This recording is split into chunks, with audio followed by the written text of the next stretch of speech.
So friends, நம்ம ரீசெண்டாக பார்த்தீங்கன்னா ஜப்பானோட நேஷ்னல் சயின்ஸ் மியூசியம் தான் போயிருந்தோம். இங்கே வந்து எவ்ரிதிங் லைக் ரோபோட்டிக்ஸ்லேருந்து சின்ன சின்ன விஷயம் இருக்குது, எல்லாமே இருந்தது இங்கே. இதை பற்றி ஃபுல் வீடியோ இந்த வீக் வரும், நீங்கள் கண்டிப்பாக பாருங்கள். வந்து அந்த சின்ன இடத்துல வந்து அந்த பிக்சர்ஸில் சின்ன ஹோல் இருக்கும். அந்த ஹோல் வந்து அந்த ஓட்ட எடுத்துருவாங்க சின்ன சின்ன இடத்துல. அது சுத்த லைட் ட்ரான்ஸ்ஃபர் ஆகும்.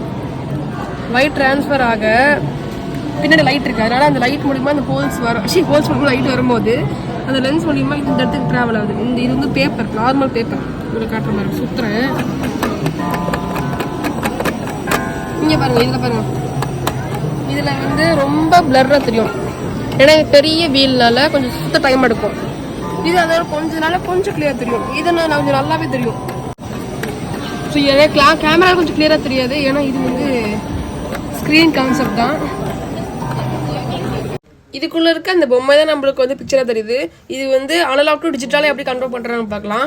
ஸோ நம்மளுக்கு நம்பர்ஸ் தான் பிக்சல்ஸாக தெரியும். எவ்வளோ அதிகமாக பிக்சல்ஸ் இருக்கோ அந்த அளவுக்கு பிக்சர் கிளியராக தெரியும்.